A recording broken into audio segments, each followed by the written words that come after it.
मागच्या आठवड्यामध्ये ICICI बँकेने आयोजित केलेल्या क्षितिज या कार्यक्रमासाठी 2008 ते 2013च्या दरम्यान भारतीय रिझर्व्ह बँकेचे गव्हर्नर राहिलेले डी सुब्बाराव यांच्यासोबत भेटण्याचा योग आला. डी सुब्बारावबद्दल जर बोलायचं म्हटलं तर जेव्हा संपूर्ण जग आर्थिक संकटात होतं तेव्हा भारताची अर्थव्यवस्था मजबूत ठेवण्याचं काम या महान अर्थतज्ञांनी केलं आणि या महान अर्थतज्ञाबरोबर आम्हाला भेटायचा योग आला. हे खरोखर माझ्यासाठी खूप एक भाग्याची गोष्ट आहे.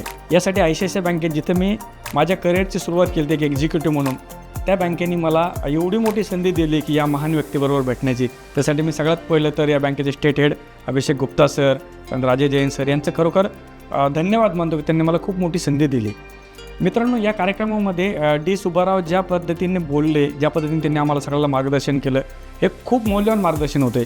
सध्या जर बघितलं आपण तर जगात जो काही आता युद्धामुळे आर्थिक तणाव निर्माण झाला आहे, या तणावाच्या बाबतीत त्यांनी सांगितलं की ह्या ज्या गोष्टी आहेत ना, ह्या आता आपण जर बघितलं तर डोनाल्ड ट्रम्पच्या काही धोरणामुळे ह्या गोष्टी सगळ्या जगावर लादल्या जात आहेत. हे युद्ध थांबणं गरजेचं आहे. हे जरी थांबलं तरी भारताच्या अर्थव्यवस्थेवर इथून पुढं काही दिवस याचा खूप मोठा परिणाम होणार आहे. यामुळे काय झालं की जागतिक जे गुंतवणूकदार होते समजा, ते भारतातून थोडंसं त्यांचा काढता पाय काढतायत. ते भारतासाठी खूप घातक आहेत. पण एक जमेची बाजू काय आहे तर भारताची जी काही लोकल इन्व्हेस्टमेंट आहे ती खूप चांगल्या प्रमाणात होती आहे. ज्याच्यामध्ये आपण बघू की SIPच्या स्वरूपात जे लोक आज गुंतवणूक करतात, सर्वसामान्य लोक, त्याची गुंतवणूक ते वाढत आहेत. ती एक जमेची बाजू आहे भारत अर्थव्यवस्थेला. पण या दरम्यान मार्केटमधल्या कुठल्याही न्यूजने जे काही आता छोटे इन्व्हेस्टर आहेत ते घाबरून जातात. त्यांनी घाबरायला नाही पाहिजे, लाँग टर्मचा विचार करायला पाहिजे.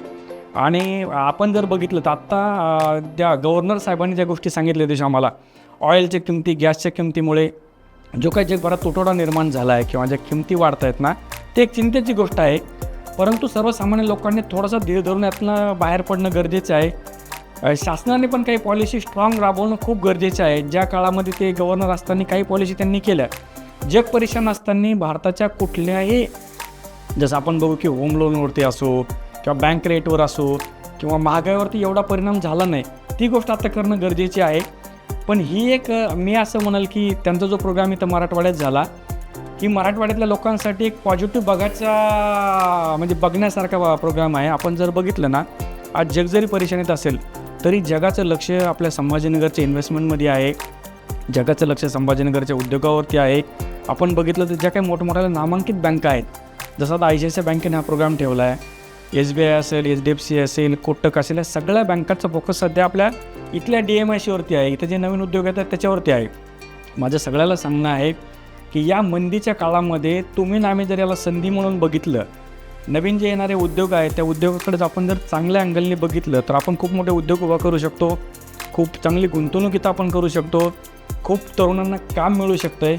बघा, या सगळ्या गोष्टी आपल्याला निगेटिव्ह गोष्टीनंच नाही बघायला जमणार, तर पॉझिटिव्ह गोष्टी जर बघितल्या तर हे सगळ्या गोष्टी होऊ शकतात. आणि या प्रोग्रामला खास करून भारतीय क्रिकेटर, जे जगप्रसिद्ध क्रिकेटर वीरेंद्र सहवाग पण होते, ते पण खूप चांगल्या पद्धतीने बोलले. ICICI सगळी टीम होती आणि खरोखर एक खूप चांगली संधी मिळाली. गव्हर्नर याच्याबद्दल खूप काही बारीक सारीक गोष्टी बोलले पॉलिसी रिलेटेड.